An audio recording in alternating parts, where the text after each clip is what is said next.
Vamos a desarrollar, como ha dicho el presidente, el acto 338 de la Real Academia de Medicina. Esto les da a ustedes idea de lo prolífera que es nuestra academia, puesto que ya llevamos 337 conferencias. Y el título es Lazareto de la Isla de Pedrosa, 190 años de asistencia sanitaria. Y es una obra, es una monografía que nos ha escrito el doctor Francisco Vázquez de Quevedo. Por ello, con el mayor rigor, con el mayor respeto, consideración y admiración, como corresponde a la calidad científica y humana y al prestigio intelectual del conferenciante, pues yo voy a dar unas pinceladas sobre su biografía médica y profesional. El doctor Francisco Vázquez de Quevedo nació en Santander, hijo de un médico ginecólogo que fue muy famoso en su época, que fue el doctor Andrés Vázquez Andrade. Él se trasladó a la Universidad de Santiago de Compostela y él sacó la licenciatura de Medicina con sobresaliente. Posteriormente se traslada a Barcelona e inicia su residencia de cirugía general en el Hospital San Pablo de Barcelona. Y posteriormente ejerce también en el Instituto Guttmann y opera y en la Clínica Central La Alianza de Barcelona. En esta ciudad y en estos momentos es cuando él ingresa como académico de la Real Academia de Medicina de Cataluña. Desde 1969 ejerce en el Servicio de Cirugía General en la Residencia Sanitaria Cantabria y en 1970 actúa como secretario fundador de las sesiones clínicas generales que cada sábado tenían lugar en este centro. En 1971, en la Facultad de Medicina de Barcelona, obtiene el título de doctor con la calificación de sobresaliente cum laude. Su tesis versó sobre la medicina en Cantabria y su director fue el eminente psiquiatra, catedrático profesor Ramón Sarró, que fue alumno de Sigmund Freud. Aquel día, su director dijo: esta tarde va a defender la tesis un cirujano joven de Santander. Se trata de un cirujano restaurador de la historia de la medicina de Cantabria. En 1976, como consecuencia de la fusión de la Residencia Sanitaria de Cantabria y la Casa Salud de Valdecilla, se incorpora al Centro Médico Marqués de Valdecilla de cirujano adjunto y en 1978 su libro Médicos y Hospitales de Santander es declarado Premio Ateneo al mejor libro montañés del año.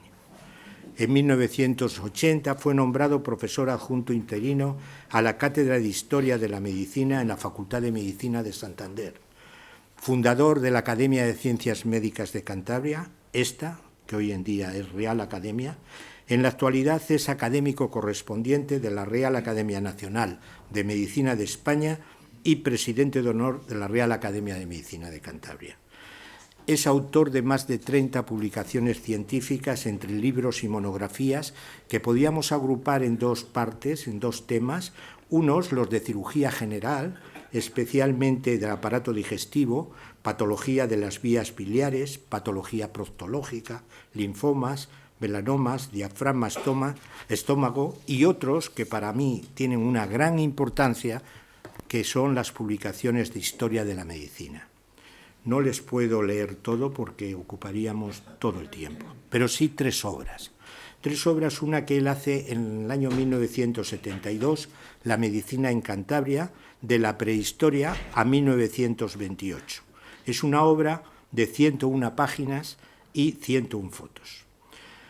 Hizo una segunda edición de este libro 10 años después, en 1982.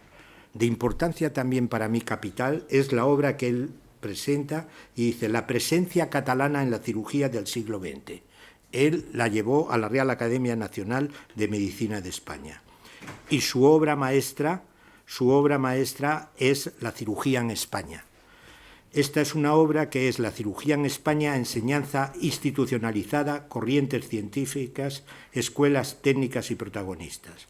408 páginas y 180 figuras.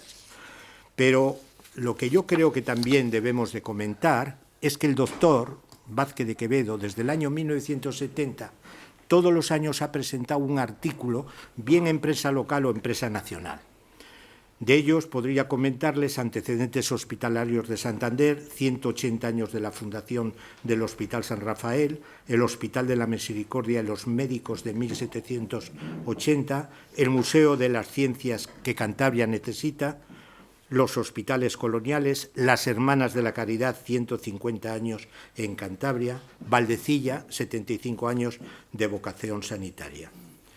En el momento actual, el doctor está trabajando en preparación 2 libros. Uno, Hospitales de España, arquitectura del medievo al positivismo.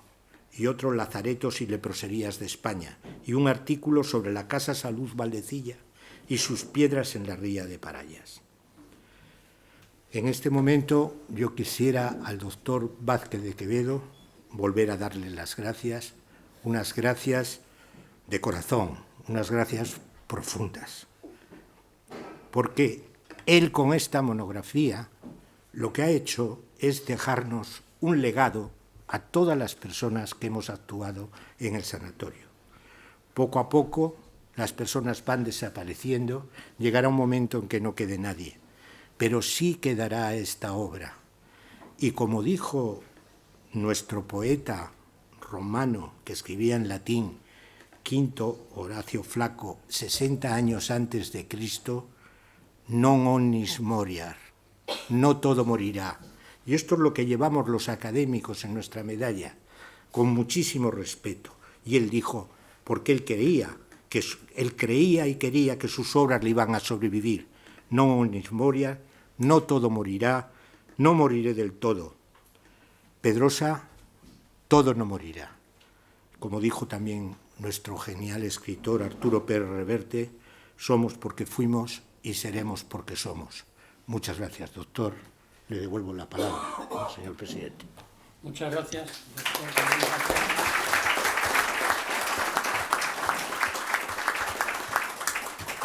A continuación tiene la palabra el doctor Francisco Vázquez de Quevedo para dictar su conferencia. Bajamos el tema.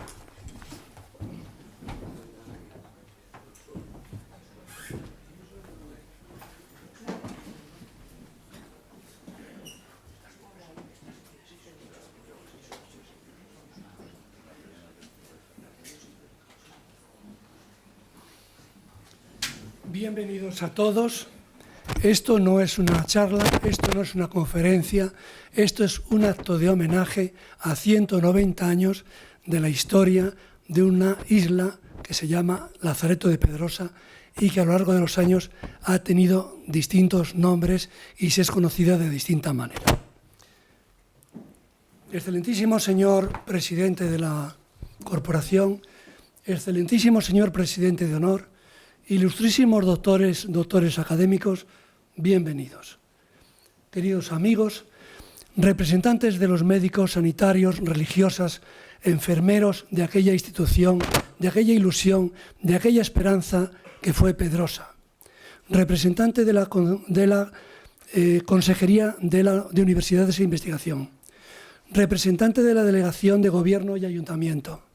Representante de la Sanidad Exterior, Escuela de Náutica y Prácticos, de Instituto Español de Oceanografía, representante de la Comandancia Naval, de la Delegación de Defensa, representantes de Santa Clotilde, antigua Casa de Salud Valdecilla y Liencres, representantes de las instituciones culturales de Santander, representantes del Centro de Estudios Montañeses, Ateneo, Sociedad Cántabra de Escritores, Centro Gallego, Real Club de Regatas, Cantabria Nuestra, Cátedra Casado Soto, cronistas oficiales de Santander, representantes de los colegios de médicos, farmacéuticos y veterinarios, de la Facultad de Veterinaria de León, representantes del Colegio de Arquitectos y Bellas Artes, representantes del Colegio de Ingenieros, representantes de los medios de comunicación, queridos representantes de familiares de los que fueron protagonistas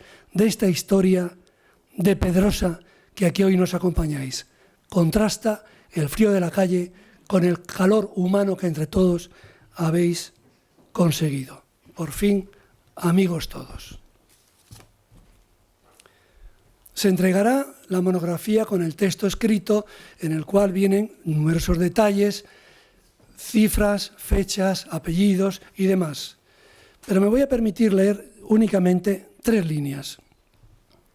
En esta pequeña monografía se hace narración de lo acontecido en una isla que a lo largo de 190 años fue y es lugar de alegría y sufrimiento.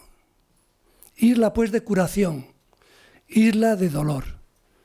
Esta isla, popularmente conocida con el nombre de Lazareto de Pedrosa, ha sido un enclave sanitario donde muchos recuperaron la salud y otros murieron. En base a la tradición oral de lugareños, recuerdos, notas y documentación encontrada sobre su existencia, he tratado de rehacer la historia, preferentemente sanitaria, ordenando con criterio cronológico desde las noticias más antiguas a los tiempos actuales. Y la monografía acaba así.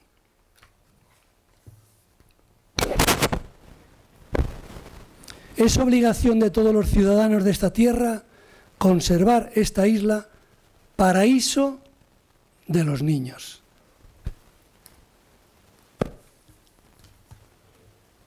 La historia, como saben, es maestra de la vida. Nos facilita saber quién somos, en qué momento vivimos. La historia nos da a conocer el pasado y en ella los aciertos y los errores, y nos ayuda a avanzar en el futuro. Haciendo un símil, podía comparar la historia con el retrovisor de un coche. No se puede adelantar sin mirar primero al retrovisor para ver lo que viene detrás. Después del coloquio, porque yo no lo voy a leer todo el texto, después del coloquio recogeremos las aportaciones de cada uno de ustedes que serán grabadas. Y el Ayuntamiento de Marina de Cudello, con su alcalde Severiano Ballesteros, se ofrece a publicar las intervenciones de todo el mundo, los recuerdos de afecto, de cariño que quieren hacer hacia la isla o los datos complementarios que falten en el texto. Como saben, la obligación de un conferenciante pues es informar algo de lo que él sabe y, en segundo lugar, como muy importante, no aburrir al auditorio. Dejo pues el texto escrito y voy a ir pasando unas diapositivas y al hilo de las mismas iremos haciendo algún comentario.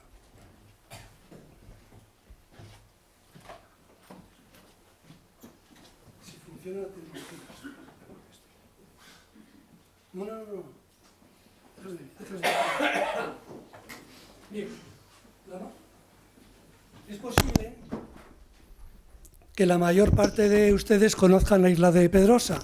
La isla de Pedrosa es, en esa vista aérea, como ven, es una isla, la parte que se ve hacia la izquierda de la fotografía, que está unida a tierra, y es una isla de pequeña extensión, viene a ser aproximadamente 10 hectáreas de terreno, que está comunicada por un puente que, como ven, comunica tierra, donde en la zona de tierra hay otros 6 hectáreas de terreno, lo que se llama la picota, y tiene 2 diques de contención del agua. Es una isla muy antigua, en Santander, ha recibido distintos nombres, desde la isla, según los mapas náuticos que se hayan manejado, desde la isla de Pedrosa a la isla de la Astilla, y distintos propietarios que ha habido en ella. Tiene una extensión de 10 hectáreas, voy a dejar esto aquí por hacerlo. Tiene una extensión de 10 hectáreas, la isla propiamente dicha, y la extensión en costa es de 6 hectáreas, total 16 hectáreas, que es en general. A grosso modo, digo que la propiedad de la isla es patrimonio del Estado, y a grosso modo que la propiedad de la costa, lo que se llama la picota, es del Ayuntamiento de Marina de Cudello.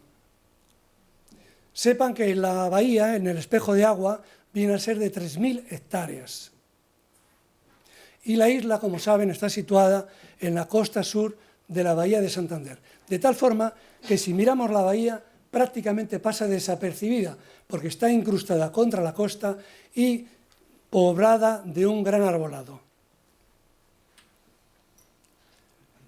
A manera de síntesis sobre flora y fauna, decir que la isla hoy está repoblada de eucalipto, hay pino, pino castellano, hay magnolios, hay frutal, hay plantas ornamentales, hay jardines, hay tierra de pradera, mucha zarza, mucho helecho, monte bajo. En relación con esto, decir que el eucalipto, como saben, vino a mitad del siglo XIX por Marcelino Sautola, que se lo trajo a Santander. Como fauna, prácticamente la isla sería un pedregal, de no ser por lo que se ha trabajado sobre ella, propia de un pastoreo, y allí se puede encontrar ocasionalmente algún conejo o algún zorro de la zona. Fauna aérea, pues efectivamente como en Santander la costa, hay gaviotas, palomas, alcatraces, lechuzas y murciélagos por la noche, especialmente en los pabellones actualmente abandonados, y hay aves migratorias. Los pescadores de la zona saben que hay lubinas, que hay jargos, que entran cachones, que entran rellenas, que hay amayuelas y que hay chirlas. Lazareto de cuarentena de barcos venidos de América o de países con patente sucia. El documento más antiguo que he encontrado es de 1828. Como saben, la legislación internacional marítima obliga a los barcos a usar antiguamente un código de banderas con las patentes. Igual cuando vamos a la playa, que hay bandera blanca, bandera amarilla, bandera verde, bandera roja o bandera negra, pues los barcos cuando venían de algún puerto tenían que subir la bandera en el palo mayor, que generalmente solía ser amarilla, que es la letra Q de Quebec, y que venía a ser parlamentar, y subir al barco los inspectores para ver qué traía. Si el barco venía con bandera roja o venía con bandera negra, quiere decir que algo estaba pasando mal en el barco. Esto es muy importante, porque todos esos barcos que vinieron de América traían su patente, y con ellos traían también otras cosas como eran las enfermedades. Este es el documento original, que lamento no haberle podido sacar mejor la fotografía, y que está en el Museo Histórico Provincial de Santander, que es un tesoro, y les recomiendo que lo vayan a ver, donde se encuentran todos los documentos antiguos de la ciudad. Y es la primera referencia de la cuarentena de buques del año 1928. Se alarga 40 años antes de lo que yo pensaba. Porque yo cuando escribí la primera vez sobre Pedrosa hace 30 años, que escribí 10 líneas y ahora son 100 páginas, yo no sabía ni conocía nada de esto. Y es muy importante esto, firmado por McMahon, que en el plan de impuestos acordados sobre la carga de buques nacionales y extranjeros en el Lazareto de Santander, dice en la parte de la derecha que hay un administrador, que hay un médico, que hay un cirujano, que hay un capellán, que hay un contador, que hay un remero, que hay un almacenero, y las nóminas del dinero que tienen que cobrar al año. O sea que por primera vez sabemos ya que efectivamente el Lazareto de Santander en 1928 ya tenía una plantilla de personal a cargo de lo que era la Junta Marítima del puerto de aquel momento. Aquí tienen un barco de 3 palos, velero transatlántico, que era del siglo XVIII-XIX, amarrado aquí en el puerto de Santander, delante del Paseo de Pereda, cuando había aquellos pasadizos de madera volantes, y que le pongo así para que vean ustedes el tipo de tráfico que había entre nuestra costa y la costa americana. por lo que viene ahora a cuento con la sanidad. Sepan que desde el descubrimiento de América hubo un transporte de enfermedades, un intercambio de patologías que ocasionó mucha mortandad, tanto en los americanos como en los españoles. Yo he puesto aquí, en esta lista, pues algunas enfermedades y algún agente causal y en la forma de transmisión, para que sepan que estos barcos eran portadores, por ejemplo, de ratas, que las ratas llevaban pulgas y que eso llevaba la peste. Y que entonces, que eso era muy importante, y que sepan, y en eso luchó mucho aquel académico que aquí tuvimos, fallecido don Paco Guerra, que el indio americano no murió por la espada de los españoles, sino que murió por las enfermedades que llevamos los europeos a América. Pero es que también los que fueron a América, los llamados indianos, el porcentaje mayor no regresaron aquí indianos acaudalados, que fueron los mínimos, los titulados nobiliariamente. La mayor parte, o muchos de ellos, murieron de muchas enfermedades, entre otras, ¿cuál? La malaria y el paludismo, que hoy en día todavía sigue existiendo en el mundo, o de la fiebre amarilla, con grandes lesiones hepáticas, que aquí murieron en el Hospital de San Rafael mucha de la gente que vino y regresó de América. O sea que hubo un intercambio de enfermedades, tanto de lo que se llevó como de lo que se trajo.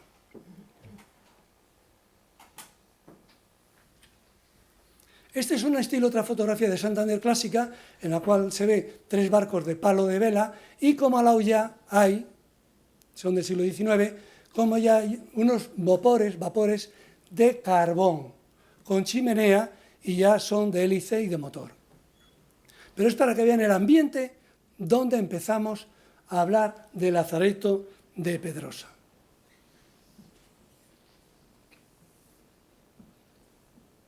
Esto es tremendo. Es una reproducción de 2 periódicos de Santander de una fecha. En 1892 hay peste de cólera en Bilbao y mueren 200 personas. Y de allí viene un barco de Bilbao a Santander que se llama el Machichaco, que viene a traer teóricamente productos genéricos sin mayor importancia, y que va al lazareto a cumplir el lazareto de la cuarentena, y va a Pedrosa, y está en Pedrosa, y está 8 días, y ven que allí no hay cólera, no trae cólera, y le dejan amarrar a puerto.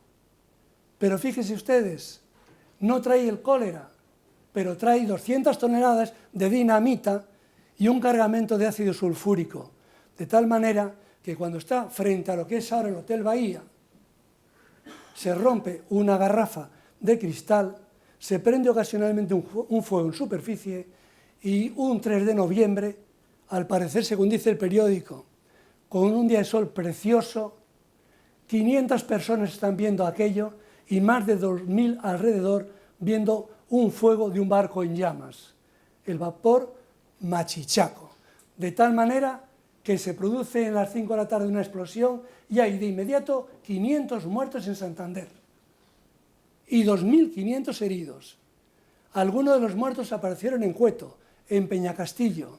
Trozos del barco apareció en la zona de Noja. Murieron la mayor parte de autoridades civiles que allí fueron a ver aquel espectáculo, y de niños. Y el periódico, el aviso, dice, catástrofe del viernes. Y ahí ven ustedes el barco, un barco grande, de la compañía Ibarra, hundido frente a lo que es hoy el Hotel Bahía, y de paso toda la línea de casas de frente, lo que es ahora el Calderón de la Barca, destruidas e incendiadas. Fue la mayor catástrofe civil acaecida en España hasta aquel momento. Dicen, y en el periódico, que eran tantos los muertos que llegaron al Hospital de San Rafael, para que no lo sepa, Hospital de San Rafael era frente al ayuntamiento, cuesta del hospital, ahí había el Hospital de Guadalupe, a la derecha estaba el Hospital de San Rafael, 1791, Menéndez de Luarca, el obispo, fue el fundador. Dice que llegaron allí tantos muertos, tantos despojos, que allí no había heridos, allí no había nadie quien curar. Allí estaba Barbáchano, que era el director, y Ocejo, un cirujano, que lo que encontraban eran restos de órganos de personas.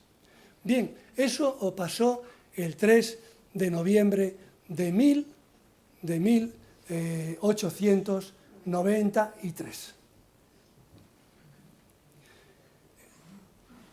El día 22 de marzo del año siguiente, cuando ya todo se dio por terminado, los muertos por enterrado, vuelve a explotar el barco, otras cajas de dinamita que había, y vuelve a matar otras 30 personas.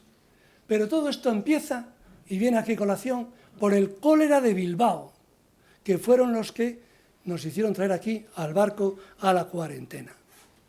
Aquí viene el Cantábrico, como hizo a la memoria de las víctimas esa primera página.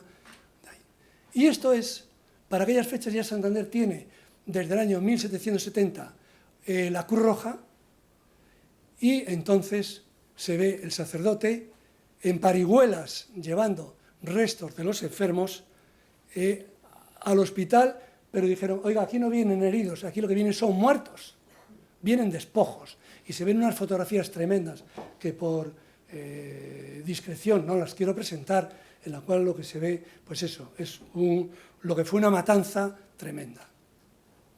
Aquí tienen ustedes, donde está esta carroza de la derecha, el escudo de arriba nos identifica que está ahí lo que es la heladería Redma. Pues los carruajes de caballos, cuando yo era niño, todavía recuerdo que a los muertos se los llevaba en coches de caballos y los llevaban muy puestos con un plumero y demás. Y ahí se ve una caravana de 1893 de muertos. ¿Dónde van? Ya van a Ciriego, porque ese año ya existe Ciriego, porque hasta ese año ya los muertos en Santander no cabían. Si quieren y hay tiempo, yo les cuento la historia de los cementerios de Santander, pero a grosso modo sepan que donde está, porque me gusta contárselo, que donde está hoy el Ayuntamiento de Santander, ahí estaba la iglesia de San Francisco, y al lado de la iglesia de San Francisco había un pequeño cementerio, y que cuando bajaba el agua, cuando había unas grandes riadas como las de hoy, dice que sacaba a flote los muertos, de tal manera que se hizo el cementerio que estaba al lado de la cárcel, que es el cementerio que se llamaba de San Fernando, pero ya como era pequeño, se hizo Ciriego, o sea que Ciriego fue muy oportuno que estuviese hecho en el año 1890.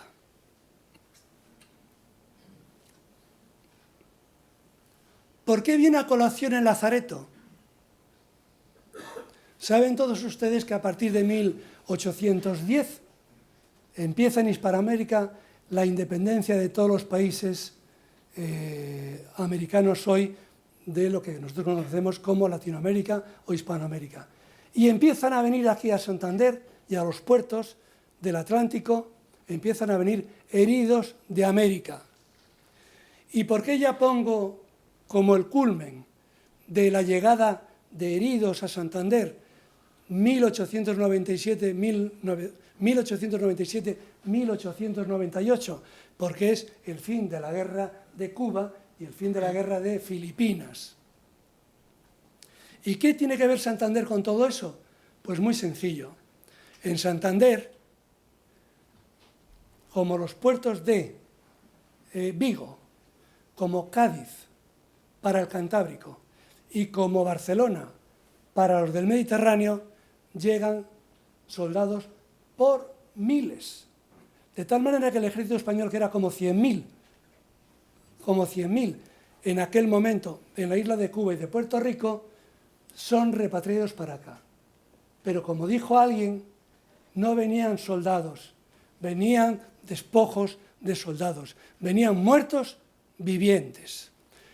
El gobierno de España usó toda la flota a su alcance, incluso alquiló barcos para poder traer a todos aquellos heridos que venían, en unas condiciones lamentables.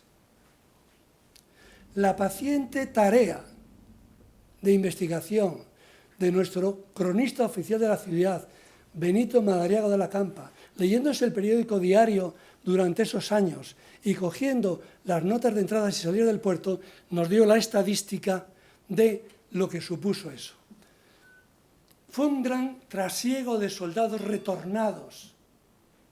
Muchos venían con enfermedades comunes como las que he hablado antes y otros venían heridos, de tal manera que inclusive en la trayectoria de América para acá, que se tardaba del orden de 15 a 20 días, si todo iba bien, muchos muertos eran arrojados por la borda, porque no llegaban a puerto.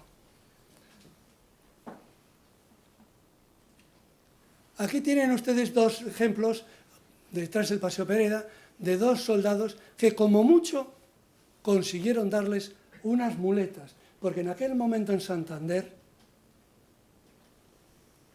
que era una ciudad que había salido también del problema del machichaco, pues no había medios suficientes sanitarios para atender a toda la gente. Aquel soldado de la parte de la derecha le falta la pierna derecha. Y mientras tanto, Pedrosa, un oasis de paz para jugar los niños en aquella barca, una barquilla de remo, el señor con el burro, con el carricoche llevando allí unos sacos de lo que fuese, la mamá con un niño, con aquella vestimenta. Eran ajenos, Pedrosa era ajena a la guerra. La Cruz Roja de Santander, que como he dicho está fundada en 1877, se distinguió siempre por la generosa asistencia. Aquí ven unas escenas, son de Duomarco, muy conocidas, en las cuales resalto que todos los enfermos que vinieron, que fueron miles, ahora lo verán, fueron transportados a mano en parihuelas, o como mucho en un carro tirado por un burro o una mula.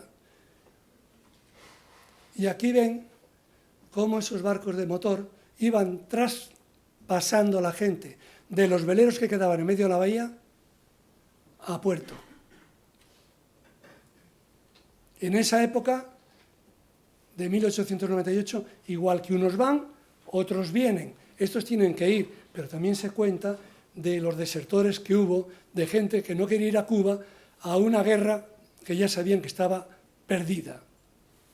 Especialmente cuando entra Estados Unidos en liza con lo del Maine. Bien, aquí tiene usted, la prensa diaria recoge el movimiento portuario de entrada y salida de buques y el número de pasajeros. Y entonces reafirmo lo dicho, el número de pasajeros vienen a La Coruña, a Santander, a Cádiz y los del Mediterráneo a Barcelona. Si se fijan por años, bueno, pone la fecha y pone los puertos y pone el número de pasajeros, que ahora para no entrar en pequeño detalle, pues les vuelvo otra vez les voy a poner una síntesis. Pero bueno, que queda claro lo siguiente, que los puertos del Atlántico reciben en los de América y los del Mediterráneo los de Filipinas, y que está perfectamente relacionado los barcos con sus nombres. Gracias los de Santander a Benito Madariaga de la Campa, que uno por uno, y lo tiene publicado, pone nombres, pasajeros, estado de los heridos y muertos. Por aquellas fechas, Alfonso XIII era un niño, tenía 16 años, y esta fotografía es muy bonita, dentro de la tragedia tan enorme que supuso tantos muertos, tantos heridos, tantos inválidos, para tanta gente, para tantas familias españolas, y el ocaso y el fin de lo que fue la época colonial de España. Fíjese esto de Oza, en La Coruña. Pues en un barco cualquiera, los heridos amontonados. Aparte de las propias heridas de guerra, las enfermedades que ellos traían. Y esta es una síntesis del periódico del Cantábrico. La hizo Simón Cabarga.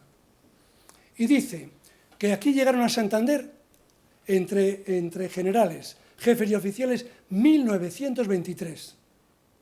Y de ellos aquí murieron 23. Y de soldados llegaron aquí 30.000. 30.933, de los cuales murieron 421, todos aquí en Santander. De total que aquí murieron 435 personas. Cuentan de que de estos militares que llegaban aquí y los que acabaron en Pedrosa, de convalecencia, que solamente pretendían subir a la meseta, ir a Torrelavega, ir a Reynosa para ir a sus casas de origen, pero que no tenían ni dinero para sacar el billete. Y en Pedrosa hubo un cementerio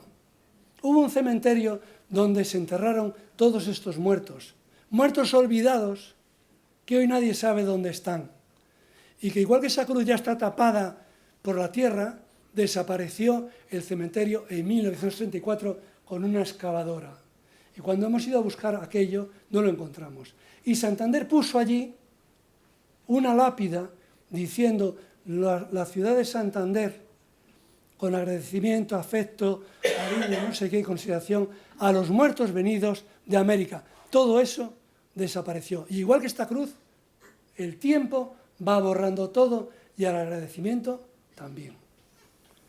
Tienen aquí ustedes el escudo de la ciudad de Santander. Este es el escudo de Cantabria, España, la Comunidad Europea y Santander. Y aquí pone: ciudad de Santander, muy noble, siempre leal, decidida, que es cuando Santander quiere pertenecer a la casa, al rey, a la monarquía, y pone: y siempre benéfica.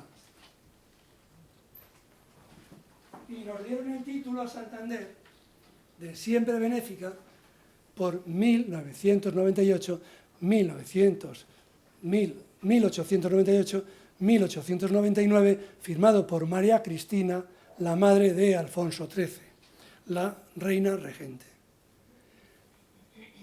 Esto del cementerio de Pedrosa, les contaré una anécdota en un instante. Fui a preguntar al guarda que estaba allí, porque allí hay un guarda de seguridad, y oiga, ¿usted conoce todo esto muy bien? Dice: no, sí, todo estupendamente. Dice: yo soy de aquí, porque yo soy de Pereña, tengo 60 años, he nacido aquí toda la vida. Digo: oiga, ¿y aquí había un cementerio? Dice: no, aquí nunca ha habido un cementerio. Digo: sí, aquí no hay una iglesia, no tendría que haber un cementerio, aquí ha habido muertos. Dice: no, aquí de cementerio nada. Digo: sí, mire, bajando la cuesta a la derecha, frente a la iglesia tenía que haber ahí un cementerio. Dice: usted se refiere a la Huesera. La Huesera, que es donde hicieron, por lo visto, doctor Merino o Quintanal, donde hicieron la casa del administrador, la Huesera. ¿Qué pasó de todos aquellos restos, de aquellos héroes que dieron la vida por España? Por España. En el texto escrito verán más detalles sobre el tema. Escudo de Santander. Y ahora he puesto, cuando el lazareto de Pedrosa empieza a ser no un lazareto, sino un lugar de lucha contra la tuberculosis en España. Y he puesto estas fechas para que sepan lo siguiente. Desde que en 1885 muere Alfonso XII de tuberculosis, y se hablaba de la tuberculosis como una enfermedad social, porque era de pobres, que exactamente no era de pobres, porque murió desde el rey a mucha gente importante, y véanse los libros y novelas que hay sobre el tema escrito, hasta cómo se va en España por los gobiernos, desde el año 1, haciendo ya lo que se llamaba, pues fíjese, la guerra al esputo. Todas las ciudades tenían obligatorio poner: se prohíbe escupir en el suelo, bajo multa. La lucha antituberculosa, la Liga Popular. En el año 7, Real Patronato de la Lucha Antituberculosa, Fiesta de la Flor. Y viene ahora aquí 1914. Y ahí entra y coleccionamos ya con lo que estamos contando de Pedrosa.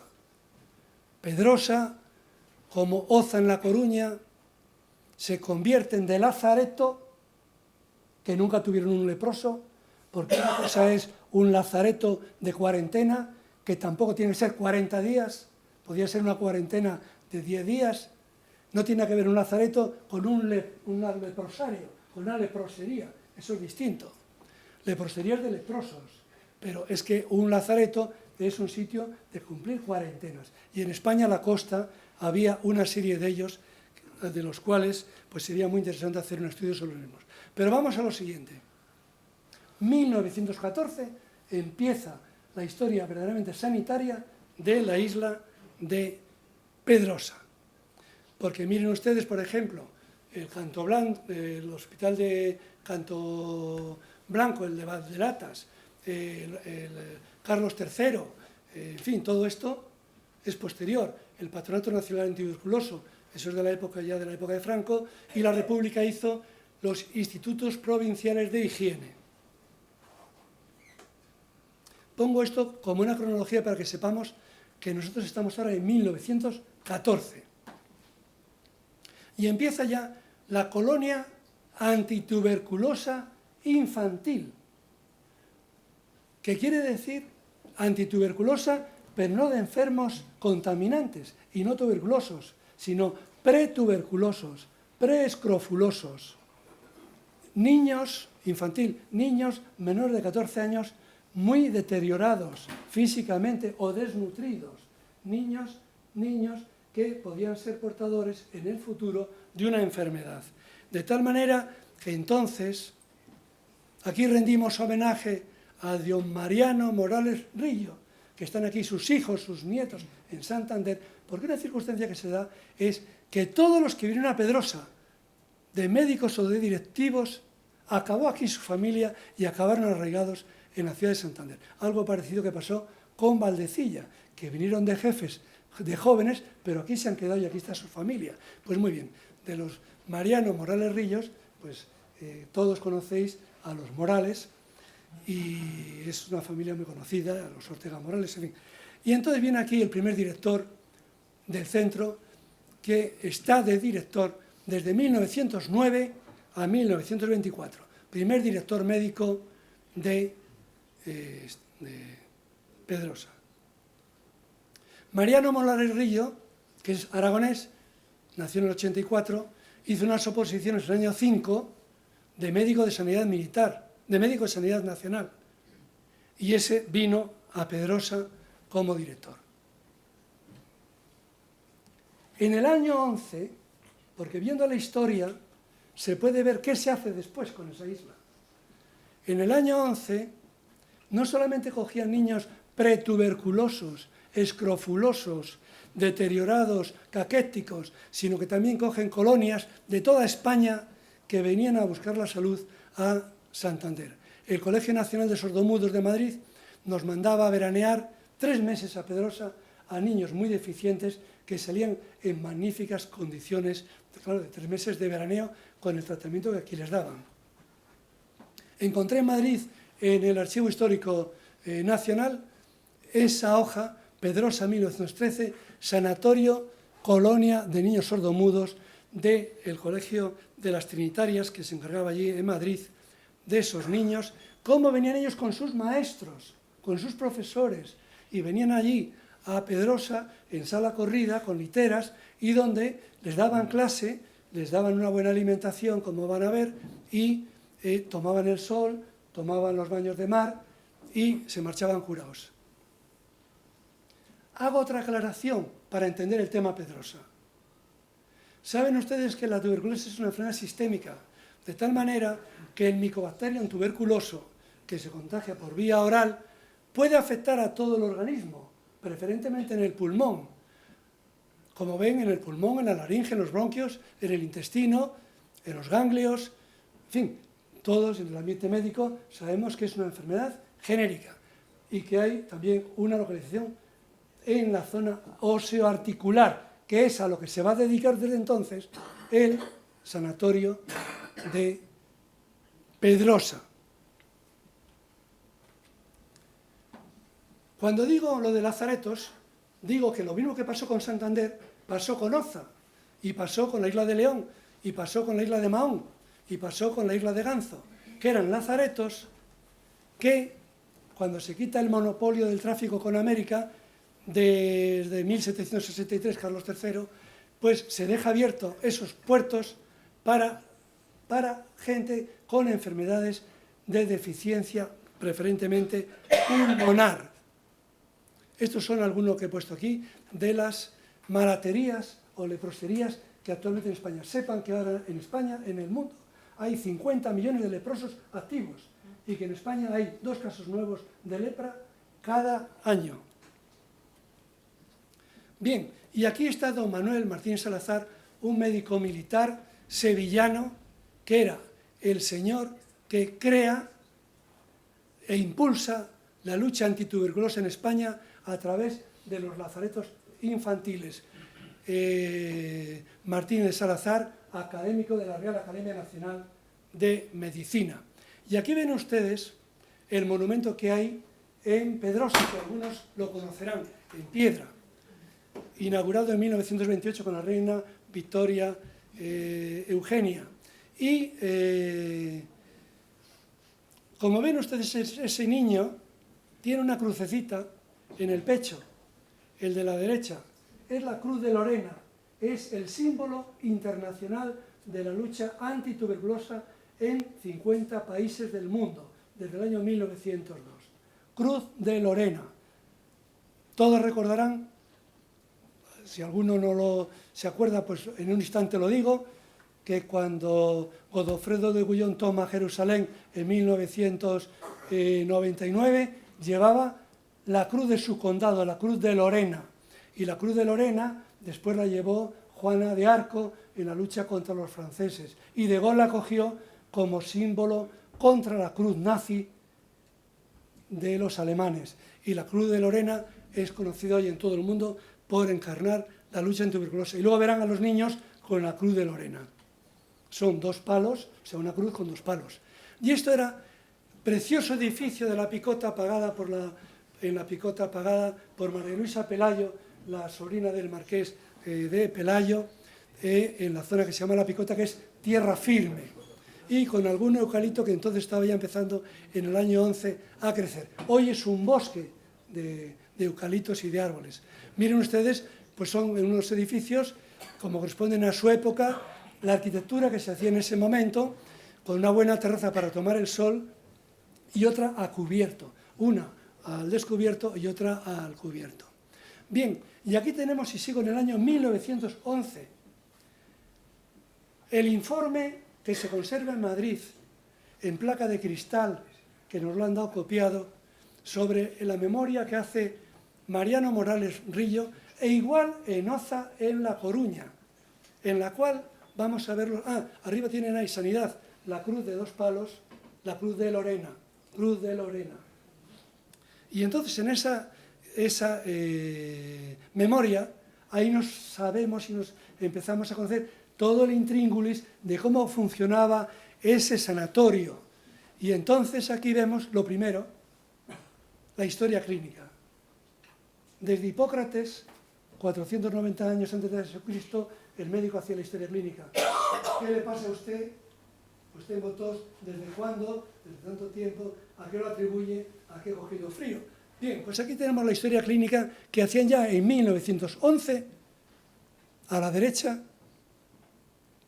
una cartilla sanitaria y luego el resultado de la exploración por aparatos, de tal forma que era aparato respiratorio, ojos, dientes, tal, en fin, toda esta historia. Y luego en la izquierda las reglas para admitir los niños en el lazareto, nunca que tuviesen esta enfermedad activa. Aquí se ve, por ejemplo, cómo los niños, claro, la estancia eran 3 meses, 4 meses, venían con sus maestros, algunos de los cuales todavía, o descendientes de ellos, todavía viven y nos lo cuentan, daban clases al aire libre, hacían trabajos manuales.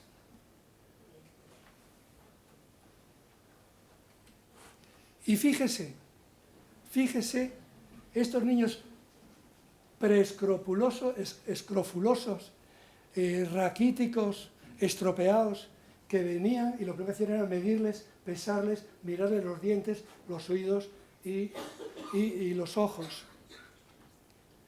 Todos los días para desayunar, 400 gramos de leche. A las 10 de la mañana, medio litro de leche, aproximadamente más. A la hora de comer, sopa, garbanzos, cocido, judías blancas, cocido, cordero, para comer. A las 4 de la tarde, merienda. Todos los días, además de la merienda, vaso de leche, fruta, queso, membrillo, queso, tal. Y fíjense, para cenar, judías blancas, lentejas, judías, lentejas, arroz, patatas y lentejas. Esto es lo que se llama una dieta hipercalórica que hacía que un niño engordase 5 o 6 kilos cuando se marchaba de Santander y volvía a Castilla, donde nos venían los niños aquí, pagados por los ayuntamientos respectivos. Este es el ambiente de los niños colonos, en la cual ya simplemente ver los vestidos, ver las caras, ver la forma de todo el conjunto, se ve que es una fotografía de época, con sus babis y toda esta historia. Y ahora viene entonces el año 14, lucha antituberculosa. Así era en el año 16 el pabellón primario de la isla de Pedrosa.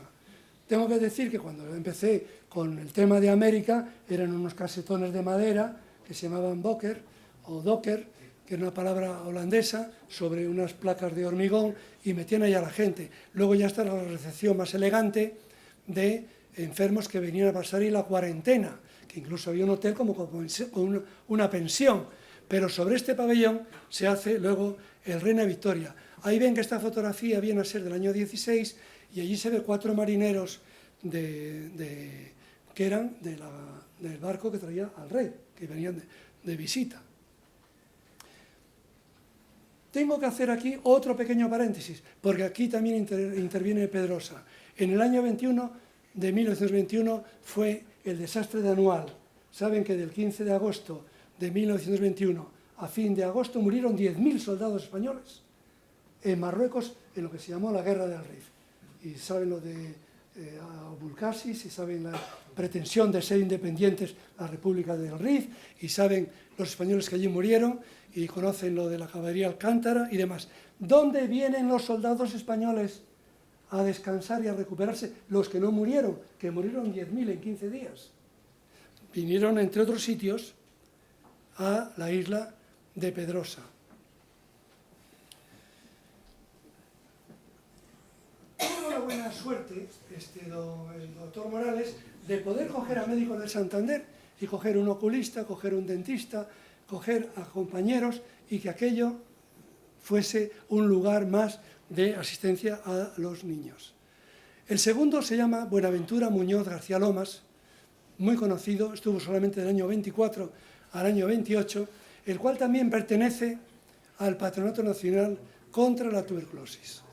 Buenaventura Muñoz fue un buen director, su hijo se casó en Torrelavega. Bueno, la fotografía de él, que es malísima, está sacada de un blanco y negro, es donde la hemos encontrado, y un hijo de él se casó con una Ruiz de Villa, de Torrelavega, y la familia existen todavía aquí por Santander. Este señor dio 25.000 pesetas para fundar el campo de fútbol Pontejos, que no es el actual de ahora, que ese ahora hablaremos de él. Buenaventura Muñoz se dedicó pues como Patronato Nacional contra la Tuberculosis, pero sin tuberculosos.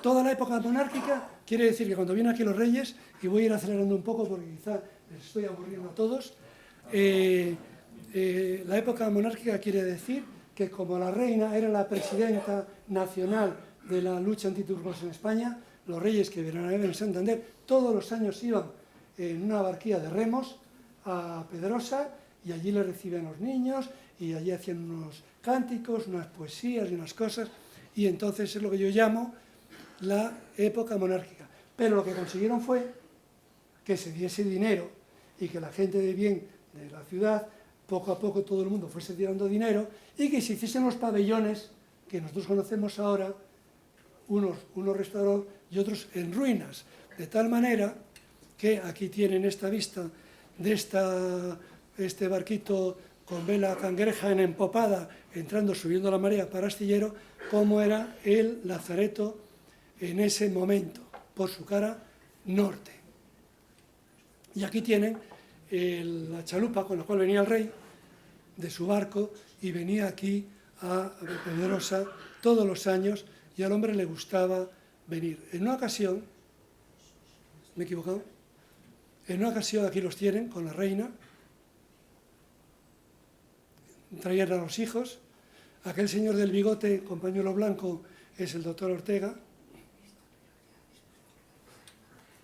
En este momento, Beatriz de Borbón es la que paga un edificio que, claro, los edificios de Pedrosa han ido cambiando de nombre, y una vez se llamaba como el que pagó el dinero, y otras veces se llamaba el pabellón azul, el pabellón de hombres, el pabellón de mujeres, el 1, el 2, el 3, el de convalecientes y demás, y se fue desnaturalizando el nombre de los que fueron dando el dinero. En el año 25, la infanta Beatriz, a su costa y pidiendo dinero, siempre pidiendo dinero, consiguieron hacer un edificio. Pedrosa tuvo su propio periódico, y lo hacían los niños. Pedrosa era una familia, entre médicos, enfermeras, monjas, personal de servicio, y la figura muy importante es del administrador, que ahora hablaremos. Y aquí se ve al rey cuando le mandan poner la primera piedra de la capilla que actualmente está allí. Pero llega el momento en que dice el rey: prefiero poner la última piedra que la primera, porque he puesto muchas primeras que nunca se ha hecho la obra. Juan González de Aguilar, y estuvo desde el año 28, como ven, hasta el año 36. Cuando estuvo al año 36, quiere decir que, por ser adicto a la República y del Partido Socialista, y ser coronel o comandante militar en aquel momento, se hubo de marchar. Pero es el momento científico, cuando empieza ya la verdadera cirugía antituberculosa del sanatorio de Pedrosa, que es la que habéis heredado vosotros. Empieza aquí, con Juan González Aguilar. Ya no son pretuberculosos, son tuberculosos. Es lo que viene, que no quieren en España nadie, en patología ósea sistémica. Y diré luego lo que se operaba. Esta es la isla que se encontró en el año 33, el plano de los pabellones que hay, que no me quiero extender porque está puesto en el libro para que lo quiera ver, los pabellones que hay. Y este es González Aguilar. Nació en Murcia, llegó a ser jefe de la Casa de Valdecilla, era médico militar, era discípulo de don Manuel Bastos Ansar, el gran cirujano militar español. Antes los cirujanos grandes eran cirujanos militaristas y concretamente africanistas. Habían estado todos en África. Eran los grandes cirujanos del momento. Pues este Aguilar era discípulo de Manuel Bastos Ansar. Su hermana, Sor Bastos, estuvo de jefa de la Escuela de Enfermeras y también en la época de 36 estuvo en la cárcel, juntamente con el padre Bracho, el sacerdote, y con Díaz Caneja, una temporadita. Bien, pues entonces González Aguilar fue una gran figura de la cirugía, y hemos encontrado en el archivo histórico el libro de operaciones. Saben que todos los quirófanos del mundo tienen un libro manuscrito donde se pone la fecha, el nombre del enfermo, el diagnóstico, la técnica efectuada y la firma de quien opera. Pues el libro del año 32, a disposición de todos ustedes, en el Archivo Histórico Provincial de Santander. Y ahí, empezando ya en el año 32, tenemos la relación de los miles de operaciones que se operaron en Pedrosa, de tal manera que el doctor Aguilar empieza a operar a partir de la segunda intervención, porque la primera, se ve ahí el doctor Busto. Y entonces, viendo este libro, uno por uno, yo he dicho, ¿y qué es lo que operabais vosotros los cirujanos que tenéis aquí en Pedrosa, que sois la última ya hornada? Pues mira, operabais escoliosis, artrosis de caderas, enfermedad de POT, el POT, que eran las lesiones de espalda, lumbar o dorsal, artrodesis, amputaciones de miembros muchísimas, resecciones de cadera o de rodilla, osteotomías, biopsias muchas, drenajes de accesos purulentos muchos, incluso hidatídicos, que era una enfermedad de la hidatidosis ósea, que era una enfermedad de la pobreza, la hidatidosis pulmonar o hepática o ósea. Esto operaba el año, hasta el año 36. Se marcha el doctor Aguilar y ya viene el doctor Meana en el año 52, hay unos años sin director, en la cual volvieron a poner a don Buenaventura Muñoz, pero él era mayor y el hombre no era cirujano, y este hospital era ya un hospital de cirugía de batalla. Y viene ya el cuarto director del centro, que es Víctor Meana. Víctor Meana, nacido en Madrid, director del Hospital de los Niños, del Niño San Rafael de San Juan de Dios de Madrid, gran cirujano, que trae también a Santander de paso a su compañero Truchuelo, que da lugar a una escuela de grandes traumatólogos de Santander. De tal manera que ya el hospital ya va en serio. Ya el hospital, como ven, ya tiene 300 niños. Más de 500 personas. Es una ciudad entera, Pedrosa. ¿Y qué tratamiento hay en el año 50 para la tuberculosis? Tomar el sol, baños de mar, buena alimentación, mucho reposo y de una articulación tuberculosa, escayolársela. No había la penicilina, no había la estreptomicina, no había el PAS, no había la hidracida. Todo eso es muy posterior. Todo eso corresponde, como saben, incluso el bacilo de Koch se descubre después de la mitad posterior de 1850. En el 53 no se conocían las causas etiológicas de las enfermedades. Por lo tanto, la tuberculosis no se podía curar. Hasta el año 50 no se han dado los fármacos. Se daba simplemente sol, alimentación, reposo, escayolar, amputaciones, drenajes de órganos. Y igual me daba que fuesen estos sanatorios de mar que de montaña. La montaña trágica de Thomas Mann lo cuenta toda esta historia de cómo eran antes o Navacerrada, en Madrid, los grandes hospitales que ha habido de montaña, pero todo medios naturales, no había fármacos. La tuberculosis ocasionó millones de muertos en el mundo. Aquí tienen otro. Y a partir de entonces aparece ya en escena otra enfermedad, la poliomielitis.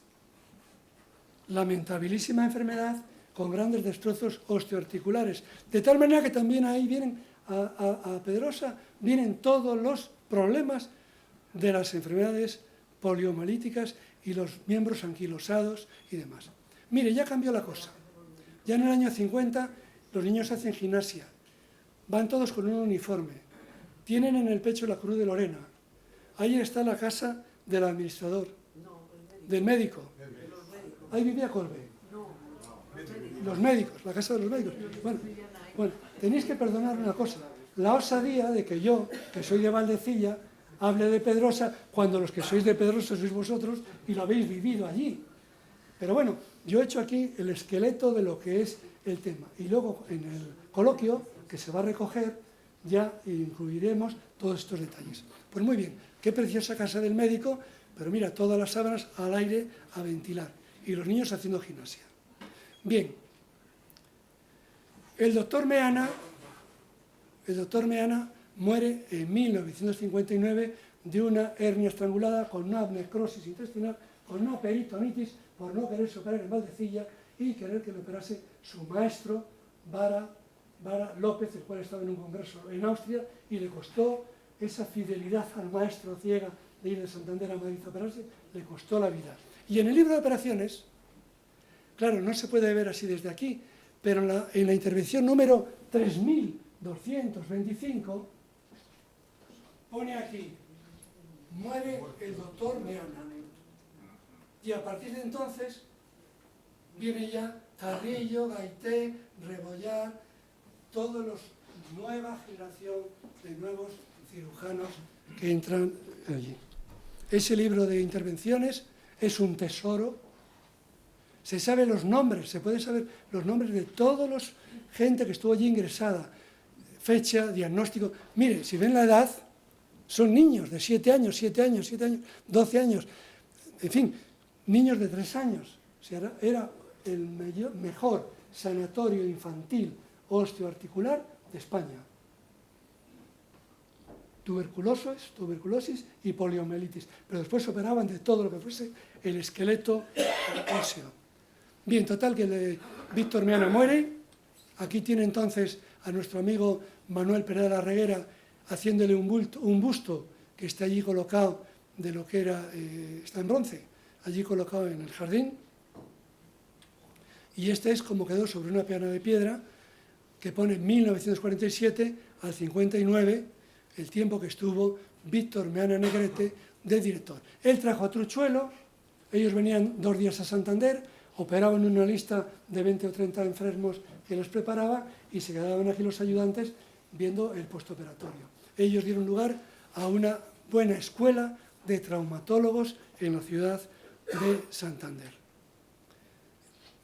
Viene el 5º director en el año 60, de Valencia, don Rafael Colbé, decano que fue de la Academia de Ciencias Médicas de aquí. Una gran personalidad quirúrgica que hace el equipo de los que estáis aquí. Y está de director en Pedrosa. Una circunstancia que se daba era que tanto el director como el administrador, tanto en Valdecilla como aquí, tenían que vivir en el centro, él y su familia. Por lo tanto, eran una verdadera familia de enfermos, de monjas, de personal de servicios. O sea, no era la distancia que pueda haber hoy en un centro hospitalario, ¿no? Que no conoces al director. No es que allí vivían allí. Bien, pues don Rafael Colbé, aquí le tienen, vino del Malvarrosa, que era el primer hospital antituberculoso específico que se hizo en Valencia, había estudiado en Madrid, era un gran traumatólogo, una gran personalidad, muy afable con todo el mundo, hombre cariñoso, que se hacía querer, y ya entonces tutela como más de 20 años una escuela de cirugía ósea, tuberculosa, poliomielítica y congénitas.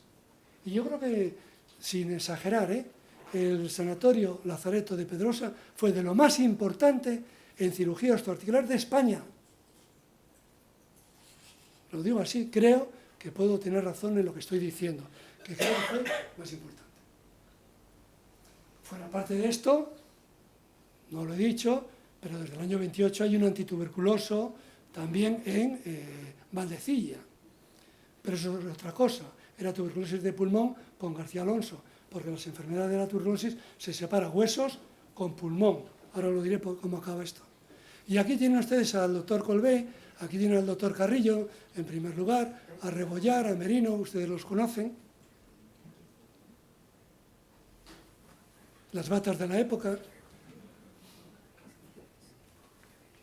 Una sesión clínica, doctor Altánaga, doctor Carrillo, Sor Pilar la monja. Es que era muy importante el equipo. Fíjense ustedes, aquí hay una monja que en el año 60 la dan la medalla al mérito civil, que era la despensera, que esa despensera daba de comer a 300 personas diarias de puchero, no como ahora que viene un catering. A esa señora le dieron la medalla al mérito del trabajo. Bien, pues aquí tiene como era una sesión clínica. Como saben, se suele hacer un día a la semana en todos los hospitales sesión clínica y se hace el programa para toda la semana siguiente. Esto es una sesión clínica. ¿Qué operan y qué operasteis los que estáis aquí sentados, cirujanos de Pedrosa? pues operasteis lo que aquí se ve, todas las lesiones óseas, todas las deformaciones por polio de esqueleto que había, todas las desviaciones de columna, todas las cifosis, los clavos de Harrington que poníais, los injertos óseos, drenajes sépticos, los juanetes, todas las fracturas de todos los tipos que allí llegasen. Y, como muy importante, hacia el año 70, si me equivoco en el coloquio me corregís, es cuando empezáis a hacer la investigación sobre la prótesis de cadera, porque en diciembre del año 70, sé que es esa fecha, porque es cuando empezamos la residencia Cantabria y también se empezó con el tema de la prótesis de cadera, año 1970. Y entonces, así estaban los niños, tomaban el aire en la terraza, trabajaron más de 500 personas. En el hospital había una terraza de invierno, terraza de verano, la gente era el ambiente, con poleas para movilizar. Este era el quirófano clásico con una mesa hidráulica que se subían y bajaban a pedal. Los niños se bañaban en la playuca. Esta es una tarjeta postal. Y era tanta la familia del hospital que ahí hicieron los niños la primera comunión. Y hay muchos se casaron, y ahí encontraron novias. Y hay alguno que sus padres se conocieron allí, que no lo cito por prudencia. Era una familia. Miren las cornetas de las monjas. Las monjas merecían, vamos, un monumento. Allí había que hacer una escultura también con las monjas. Dedicaron su vida a los niños estos pequeños, llevaban a las enfermeras, conseguir que un niño se sonriese. Niños muy pequeñitos, de 3 a 7 años, 8 años. Fueron muy importantes. Este es otro pabellón, como ven, y cómo es la arquitectura. El tema de la arquitectura hospitalaria es muy importante. Está el libro sin escribir. Terrazas de invierno, terrazas de verano. Este es el único pabellón que ahora está en forma. Pabellón Infanta Beatriz, hoy número 1, el día que se inaugura, en el año 81 se readaptó y es el que ahora tiene drogodependientes. Esta es una vista desde el campo, una pequeña caseta de cuando era la recepción de cuarentenas. Esta es la visión de ese mismo pabellón con sus arcos. Esta es la ría. Esta es la cara, digamos, sur. Claro, un hospital como esto es una ciudad. Allí se ve. Allí había ganadería. Las monjas de ahí tenían fama de hacer el mejor queso de Santander.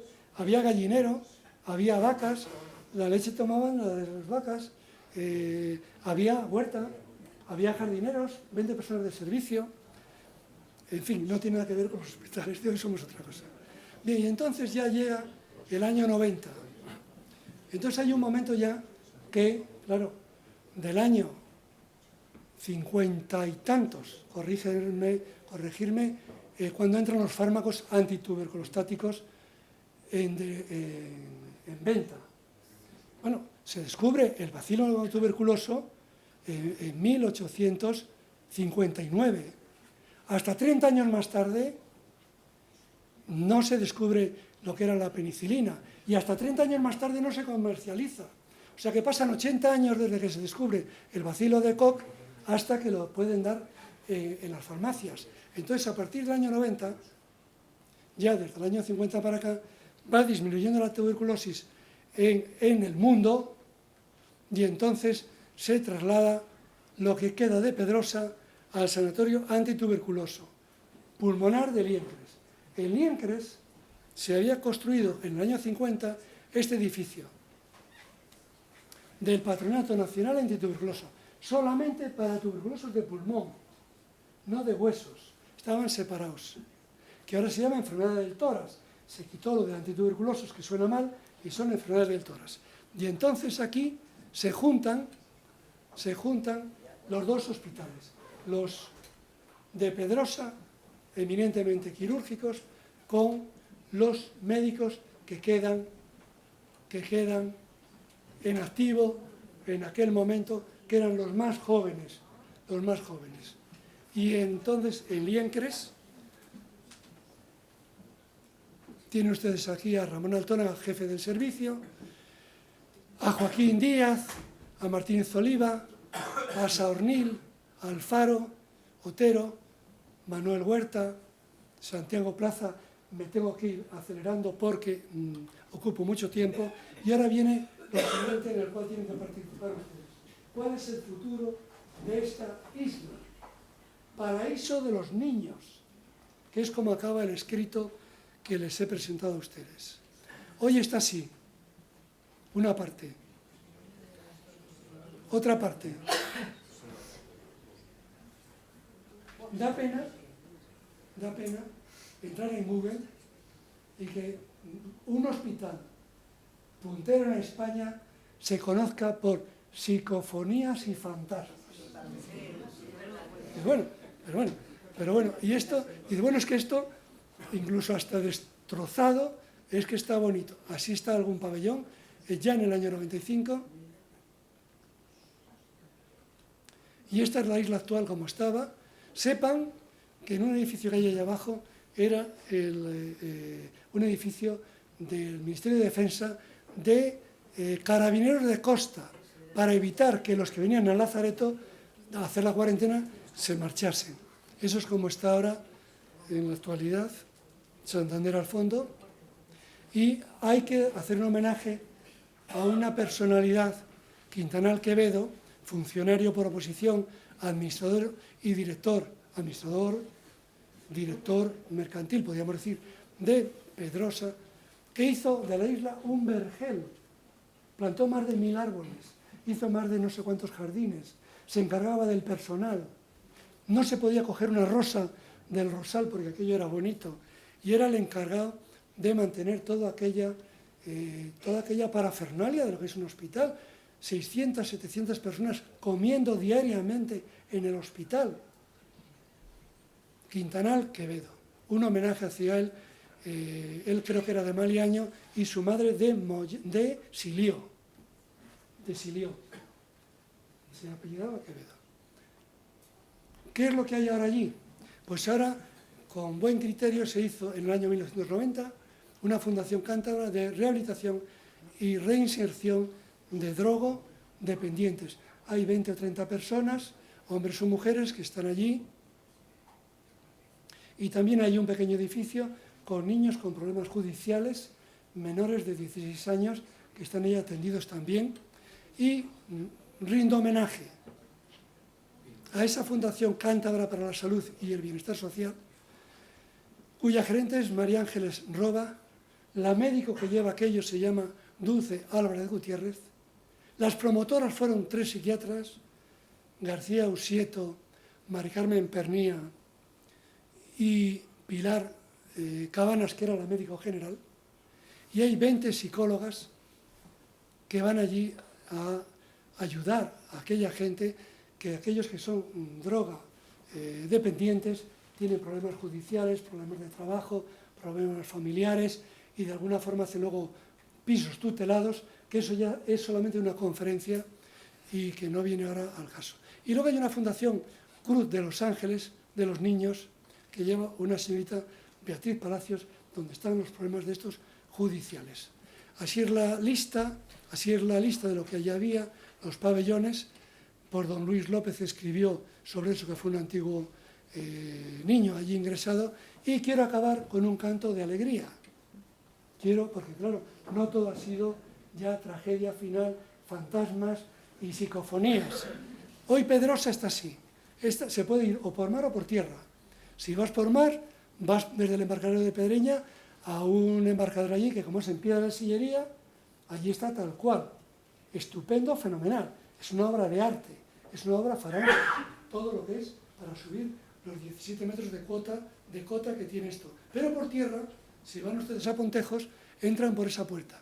Y en esta puerta aquí a la izquierda ya hay un pabellón, que es la Picota, tapado por los árboles centenarios.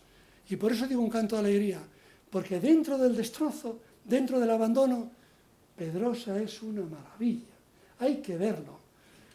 Tiene esta entrada con el coche. Se entra allá a la isla, ese círculo que se ve a la derecha. Hay pino castellano de los que no tienen la procesionaria. Hay la pequeña iglesia que se abre una vez al año. Puntos suspensivos. Y hay los jardines secretos que se han restaurado, gracias también al alcalde Severiano Ballesteros, últimamente, allí, con losa en el suelo, que es una cosa muy romántica, que pasa desapercibido a todo el mundo, porque pasa la gente con el coche y no se ve, que cada jardín tiene su nombre, con ese bosque que son 2 hectáreas de terreno, con un jardín japonés, con arce, árboles rotos han hecho asientos, esos preciosos pérgolas que hay ahí, un pino castellano, la ría de Astillero vista también desde este jardín. Estos son agacantos. Estos son agacantos, son blancos o rojos preciosos cuando viene ahora el verano. Fíjense que losas, olvidado. Es como ir al año 1928 cuando estaba la María Luisa Pelayo, la duquesa, o mejor dicho, la marquesa. Árboles. 2 hectáreas de terreno. Un árbol centenario. Les quiero contar una cosa. Un jardín botánico, una cuadrilla del ayuntamiento, con 3 o 4 camiones de flores y una cuadrilla de 30 personas, hacen una semana un jardín botánico. Pero un parque botánico como este hace falta 200 años. Esto lo tienen que saber nuestras autoridades. Este parque botánico es un tesoro que se debe de conservar. Y así es la isla que se llama de la Salud. Por lo tanto, termino esta pequeña aportación. Es un homenaje lo que todos aquí entre nosotros juntos rendimos a 190 años de asistencia sanitaria a esta isla, que fue conocida como, popularmente como el Lazareto, y nosotros también lo seguimos llamando el Lazareto, que nunca tuvo un leproso. Agradecimiento profundo a tantos profesionales que hicieron posible que tantos niños enfermos de España recobrasen una sonrisa y la salud. A todos, muchas gracias.